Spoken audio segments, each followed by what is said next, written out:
রমজান মাস চলতেছে, রহমত মাগফিরাত নাজাতের মাস চলতেছে। এই পবিত্র রমজান মাসে ভোর রাতে আপনি যখন সেহরি খেতে উঠবেন, সেহরি খাওয়ার পরে অথবা সেহরি খাওয়ার আগে অর্থাৎ আজানের পূর্বে আপনি যদি 2 রাকাত তাহাজ্জুদ নামাজ পড়ে মহান আল্লাহ রব্বুল আলামিনের একটি গুণবাচক নাম পড়তে পারেন, ইনশাআল্লাহ আজ্জা ওয়াজাল্লাহ, আপনি আল্লাহ তাআলার কাছে চাইতে দেরি আল্লাহ তাআলা আপনাকে দিতে দেরি করবেন না। আপনি যখন এই পবিত্র রমজান মাসে ভোর রাতে সেহরি খেতে উঠবেন, তখন উত্তম ওযু করে যদি কষ্ট করে 2 রাকাত তাহাজ্জুদ নামাজ পড়ে মহান আল্লাহ রব্বুল আলামিনের কাছে এই একটি গুণবাচক নামের মাধ্যমে দোয়া করতে পারেন, আল্লাহ তাআলা আপনার দোয়া কবুল করবেন। রিজিক চাইলে রিজিক দিবেন, অভাব দূর করে দিবেন, কষ্ট দূর করে দিবেন, ঋণ থাকলে ঋণ থেকে আপনাকে মুক্তি দিবেন ইনশাআল্লাহ। গুনাহ থেকে ক্ষমা চাইলে আল্লাহ তাআলা আপনার গুনাহ ক্ষমা করে দিবেন। চোখের গুনাহ, জবানের গুনাহ, হাতের গুনাহ, পায়ের গুনাহ, সর্ব অঙ্গ প্রত্যঙ্গের সমস্ত গুনাহ আল্লাহ তাআলা ক্ষমা করে দিবেন। সর্বোপরি কথা হলো আপনার সকল সমস্যার সমাধান হবে ইনশাআল্লাহ, বিন্দুমাত্র সন্দেহ নেই। ওই নারী পুরুষ কতই না ভাগ্যবান যেই নারী পুরুষ ভোর রাতে সেহরি খেতে উঠে কষ্ট করে উত্তম ওযু করে 2 রাকাত তাহাজ্জুদ নামাজ পড়ে ইসমে আযমের মাধ্যমে, একটি গুণবাচক নামের মাধ্যমে আল্লাহ তাআলার কাছে সাহায্য চাইবে ইনশাআল্লাহ। তো মূল আলোচনায় যাওয়ার পূর্বে চলুন একটু প্রার্থনা করে নেই। রমজান মাসে দোয়া কবুল হয়, রহমত দরজা খোলা আছে, সুবর্ণ সুযোগ হাতছাড়া করবেন না। হে মহান দয়ালু প্রেমময় আল্লাহ, আপনি আমাদেরকে রমজান মাসে রোজা রাখার তৌফিক দান করুন। রমজান মাসে রাতের বেলায় কষ্ট করে তারাবি নামাজ পড়ার তৌফিক দান করুন। রমজানের আদব রক্ষা করার তৌফিক দান করুন। আল্লাহ আমাদেরকে সুস্থ শরীরে রমজানের রোজাগুলো রাখার তৌফিক দান করুন। সুস্থ শরীরে নামাজ আদায় করার তৌফিক দান করুন। সকলে বলি আল্লাহুম্মা আমিন। তো চলুন আমরা বিস্তারিত জেনে নেই। আমরা প্রথমে জানব সেহরির সময়টা কতটা গুরুত্বপূর্ণ সময়। কেন আমরা ভোর রাতে সেহরি খেতে উঠে 2 রাকাত তাহাজ্জুদ নামাজ পড়ব? কেন আমরা এই আল্লাহ তাআলা গুণবাচক নামে আল্লাহ তাআলাকে ডাকবো? কেন মুনাজাত করব? শুনেন, তারপর আমল নিয়ম বলে দেব। ধৈর্য সহকারে শুনতে হবে। তাহাজ্জুদ নামাজ এত দামি নামাজ, যত নফল নামাজ আছে সবচেয়ে উত্তম নফল নামাজ হচ্ছে তাহাজ্জুদের নামাজ। এই তাহাজ্জুদ নামাজ পড়া হচ্ছে সুন্নাহ। হাদিসের মধ্যে আছে ভোর রাতে সেহরির সময়ে মহান আল্লাহ রব্বুল আলামিন স্বয়ং নিজে দুনিয়াবাসীকে ডাকতে থাকেন। দুনিয়ার প্রথম আসমানে নেমে এসে রহমতের নজরে, কুদরতি নজরে আল্লাহ তাআলা দুনিয়াবাসীর দিকে তাকান আর ডাকতে থাকেন। রাসূলুল্লাহ সাল্লাল্লাহু আলাইহি ওয়াসাল্লাম বলেন, মহান আল্লাহ তাআলা এইভাবে ডাকেন, ও আমার বান্দা বান্দিরা রে, তোমরা কে আছো গুনাহগার, ক্ষমা প্রার্থী, আমার কাছে ক্ষমা চাও। আমি আল্লাহ ক্ষমাশীল, ক্ষমা করতে ভালোবাসি। আমি আল্লাহ তোমাদের জীবনের যৌবনের সমস্ত গুনাহ ক্ষমা করে দেব। সুবহানাল্লাহ। একবার ভেবে দেখেন, ভোর রাতে সেহরির সময়ে স্বয়ং আল্লাহ আমাদেরকে ডাকবেন ক্ষমা করার জন্য, অথচ আমরা ওই সময় গুরুত্ব দেই না।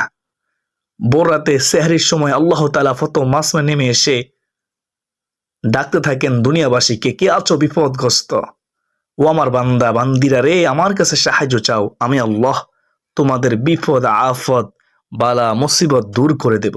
সুবহানাল্লাহ।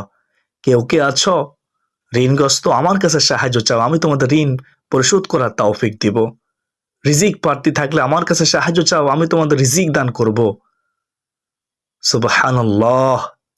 আল্লাহ তাআলা এভাবে মানুষের হাজত ধরে ধরে ফজর পর্যন্ত ভোর রাতে ডাকতে থাকেন, রাতের তৃতীয়াংশে। সুবহানাল্লাহ। তো আমরা যদি এই পবিত্র রমজান মাসে ভোর রাতে সেহারি খেতে উঠে 2 রাকাত তাহাজ্জুদ নামাজ পড়তে পারি, আমাদের মতো ভাগ্যবান আর কেউ হতে পারে না। আমরা তো এমনি রমজান মাসে ভোর রাতে জাগ্রত হই, অন্যান্য সময় তো জাগ্রত হতে পারি না। তো সুবর্ণ সুযোগ হাতছাড়া করবেন না। অত্যন্ত দামি সময় তাহাজ্জুদের সময়, দোয়া কবুলের সময়। সাহারি এমন বরকতময় যে হাদিসের মধ্যে আছে, রাসূলুল্লাহ সাল্লাল্লাহু আলাইহি ওয়াসাল্লাম বলেন, কেউ যদি ভোর রাতে জাগ্রত হয় আর সেহরি গ্রহণ করে, তাহলে সে যেন কল্যাণ গ্রহণ করলো, বরকত গ্রহণ করলো। সুবহানাল্লাহ। রাসূলুল্লাহ সাল্লাল্লাহু আলাইহি ওয়াসাল্লাম বলেছেন, তোমরা এক ডুক পানি দিয়ে হলেও, একটি খেজুর দিয়ে হলেও তোমরা সেহারি গ্রহণ করো। তোমরা কখনো সেহারি ছেড়ে দিও না, কেননা সাহারির মধ্যে রয়েছে কল্যাণ, সাহারির মধ্যে রয়েছে বরকত। সুবহানাল্লাহ, সুবহানাল্লাহ।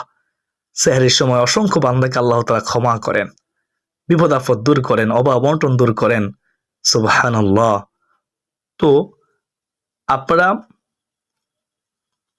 কেন আল্লাহ তাআলা গুণবাচক নামটি পড়বেন শুনেন, তারপর আমরা নিয়ম বলে দেব। গুণবাচক নামটি হচ্ছে ইয়া যাল জালালি ওয়াল ইকরাম, ইয়া যাল জালালি ওয়াল ইকরাম। এটাকে ইসমে আজমও বলা হয়ে থাকে। হাদিসের মধ্যে আছে, এক ব্যক্তি ফরজ নামাজ পড়ার পরে বসে বসে দোয়া করতেছেন। এই ইসমে আজমটি পড়ে দোয়া করতেছেন, আল্লাহ তাআলার গুণবাচক নামটি পড়ে দোয়া করতেছেন। ওই ব্যক্তির পাশ দিয়ে রাসূলুল্লাহ সাল্লাল্লাহু আলাইহি ওয়াসাল্লাম যাচ্ছিলেন। তখন রাসূলুল্লাহ সাল্লাল্লাহু আলাইহি ওয়াসাল্লাম শুনলেন যে ওই ব্যক্তি এই ইসমে আজম পড়ে দোয়া করতেছে। তখন রাসূলুল্লাহ সাল্লাল্লাহু আলাইহি ওয়াসাল্লাম ওই ব্যক্তিকে বলল, তুমি এখন মন প্রাণ উজাড় করে মহান আল্লাহ রাব্বুল আলামিনের কাছে চাও। তুমি যা চাইবে মহান আল্লাহ রাব্বুল আলামিন তোমাকে তাই দান করবেন, কেননা তুমি ইসমে আজমের মাধ্যমে দোয়া করতেছ। সুবহানাল্লাহ, সুবহানাল্লাহ। তাহলে বুঝতে পারছেন কেন আমরা এই গুণবাচক নামটি পড়ে রমজান মাসে ভোর রাতে সাহারির সময় 2 রাকাত তাহাজ্জুদ নামাজ পড়ে দোয়া করব। আশা করি বুঝতে পেরেছেন। তো ইসমে আজমটি কি, গুণবাচক নামটি কি? ইয়া জাল জালালি ওয়াল ইকরাম। তো এখন শুনুন, আপনারা রমজান মাসে ভোর রাতে সেহরির সময় কিভাবে আপনার তাহাজ্জুদ নামাজ পড়বেন, কতবার ইসমে আজমটি পড়বেন, গুণবাচক নামটি পড়বেন, কিভাবে মুনাজাত করবেন শুনেন। রমজান মাসে ভোর রাতে যখন আপনি সেহরি খেতে উঠবেন, রাত 3টার সময় অথবা 3:30টার সময় অথবা 4টার সময় উঠে আপনি মেসওয়াক করবেন। মেসওয়াক করা হচ্ছে আমার নবীজির আদর্শ সুন্নাহ। মেসওয়াক করার পরে উত্তম রূপে ওযু করবেন। উত্তম রূপে ওযু করে আপনারা একটি জায়নামাজ বিছিয়ে দিবেন পবিত্র স্থানে। ওই পবিত্র স্থানে জায়নামাজ বিছিয়ে জায়নামাজে দাঁড়িয়ে যাবেন। দাঁড়িয়ে আপনি 2 রাকাত তাহাজ্জুদ নামাজ পড়বেন। যদি সম্ভব হয় 4 রাকাত পড়বেন, তো কমপক্ষে 2 রাকাত হলেও তাহাজ্জুদ নামাজ পড়ার চেষ্টা করবেন। নিয়ত করবেন, আমি সহজভাবে বলতেছি, খেয়াল করে শুনবেন। আমি আল্লাহ তাআলাকে সন্তুষ্টি করার জন্য 2 রাকাত তাহাজ্জুদ নামাজ পড়ার নিয়ত করলাম। আল্লাহু আকবার। আমি আল্লাহ তাআলাকে সন্তুষ্টি করার জন্য 2 রাকাত তাহাজ্জুদ নামাজ পড়ার নিয়ত করলাম। আল্লাহু আকবার। সহজ তাই না? এভাবে নিয়ত করে আপনি 2 রাকাত তাহাজ্জুদ নামাজ পড়বেন। প্রত্যেক রাকাতে সূরা ফাতিহার সাথে সূরাতুল ইখলাস 10 বার করে পড়তে পারেন, অথবা সূরাতুল ইখলাস 3 বার করে পড়তে পারেন, অথবা একবার করেও পড়তে পারেন। এটা আপনার একান্ত ইচ্ছা। চাইলে আপনি যে কোনো সূরা দিয়েই পবিত্র রমজান মাসে ভোর রাতে সেহরির সময় 2 রাকাত তাহাজ্জুদ নামাজ পড়তে পারেন। মনে রাখবেন, নির্দিষ্ট কোনো সূরা নেই, নির্দিষ্ট কোনো নিয়ম নেই। তবে নামাজ পড়তে হবে মনোযোগ সহকারে।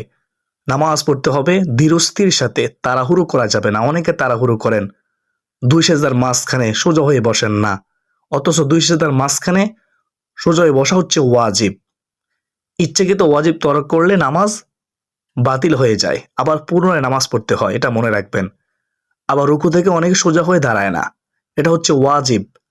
অথচ এখানে অনেকে ভুল করে তাড়াহুড়ো করে নামাজ পড়ার কারণে। তো অনুরোধ করব, তাহাজ্জুদ নামাজ নির্দিষ্ট কোনো নিয়ম নেই, তবে নামাজ পড়তে হবে সঠিকভাবে, মনোযোগ সহকারে, একমাত্র আল্লাহকে খুশি করার জন্য। তাড়াহুড়ো করা যাবে না। তো আপনারা নিয়ত করে এভাবে সহজে 2 রাকাত তাহাজ্জুদ নামাজ আদায় করবেন। প্রতি সেজদায় প্রথমত সেজদার তাসবিহ পড়বেন। সেজদার তাসবিহ পড়ার পরে তারপরে আল্লাহ তাআলার গুণবাচক নামটি 3 বার পড়বেন। ইয়া জাল জালালি ওয়াল ইকরাম, ইয়া জাল জালালি ওয়াল ইকরাম। এভাবে আপনারা সেজদা তাসবিহ পড়ার পরে, ইসমে আজমটি পড়ার পরে, আল্লাহ তাআলা গুণবাচক নামটি পড়ার পরে দোয়া করবেন সেজদার মধ্যে। কেন দোয়া করবেন? কারণ সেজদার মধ্যে দোয়া করলেও আমার নবীজি বলেছেন সেই দোয়া ফেরত দেওয়া হয় না। সুবহানাল্লাহ। অবশ্যই দোয়া কবুল হবে। আপনি তাহাজ্জুদ নামাজের মাধ্যমে দোয়া করতেছেন, নামাজের মাধ্যমে দোয়া করতেছেন, ইসমে আজমের মাধ্যমে দোয়া করতেছেন, সেজদার মাধ্যমে দোয়া করতেছেন, এই দোয়া আল্লাহ তাআলা ফেরত দেবে না ইনশাআল্লাহ। তো 2 রাকাত তাহাজ্জুদ নামাজ শেষ করে আপনারা সোজা হয়ে বসবেন। আপনি দুরূদ শরীফ পড়বেন, 3 বার দুরূদ ইব্রাহিম পড়বেন। আমি একবার বলতেছি, খেয়াল করে শুনবেন, আমার সাথে পড়ুন। দুরূদের আমল কখনো বিফলে যায় না। আল্লাহুম্মা সাল্লি আলা মুহাম্মাদি ওয়া আলা আলি মুহাম্মাদ কামা সাল্লাইতা আলা ইব্রাহিমা ওয়া আলা আলি ইব্রাহিম ইন্নাকা হামিদুম মাজিদ। আল্লাহুম্মা বারিক আলা মুহাম্মাদি ওয়া আলা আলি মুহাম্মাদ কামা বারাকতা আলা ইব্রাহিমা ওয়া আলা আলি ইব্রাহিম ইন্নাকা হামিদুম মাজিদ। তো এই দুরূদ ইব্রাহিম 3 বার পড়ার পরে আপনারা 3 বার এই আল্লাহ তাআলার গুণবাচক নামটি পড়বেন। আল্লাহ তাআলার গুণবাচক নাম পড়লে আল্লাহ তাআলা অনেক খুশি হয়।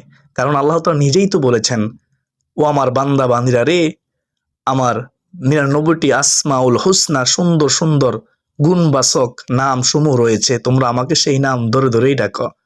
আমরা যখন আল্লাহকে ডাকি, আল্লাহ তাআলা ডাকে সাড়া দিবেন, আল্লাহ তাআলা ওয়াদা করেছেন। তো ইসমে আজম আমরা পড়ব 3 বার এই নামটি, ইয়া জাল জালালি ওয়াল ইকরাম, ইয়া যাল জালালি ওয়াল ইকরাম, ইয়া যাল জালালি ওয়াল ইকরাম। তারপর আমরা 3 বার ইস্তিগফার পড়ব। আস্তাগফিরুল্লাহ আল্লাযী লা ইলাহা ইল্লা হুয়াল হাইয়ুল কাইয়্যুম ওয়া আতুবু ইলাইহি। 3 বার এই ইস্তিগফার পড়ার পরে তারপর আমরা ভোর রাতে সাহারির সময়ে আমরা মুনাজাত করব। চোখের পানি ছেড়ে দিয়ে 2 হাত তুলে ওই দোয়া কবুলের সময় আমরা আল্লাহ তাআলার কাছে সাহায্য চাইব। যা চাইব অবশ্যই আল্লাহ তাআলা দান করবেন। আমি আপনাদেরকে বলবো, রমজান মাস ছাড়া আমরা কোনো ভোর রাতে জাগ্রত হই না। বেশিরভাগ মানুষ, কয়েকজন মানুষ আমরা ভোর রাতে জাগ্রত হই, তাহাজ্জুদ নামাজ পড়ি, কিন্তু রমজান মাসে সুবর্ণ একটা সুযোগ আছে, আমরা তো ভোর রাতে জাগ্রত হতেই হয় সেহরি খাওয়ার জন্য।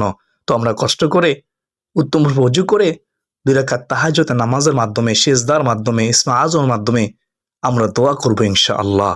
সকলের জন্য দোয়া করব। আপনি যখন কোনো মুসলমান ভাইয়ের জন্য দোয়া করবেন, তখন ফেরেশতারা আপনার জন্য দোয়া করবে। তো আমরা সবাই সবার জন্য কল্যাণ কামনা করব ইনশাআল্লাহ। বিশেষ করে কবরবাসীর জন্য বেশি বেশি করে দোয়া করব।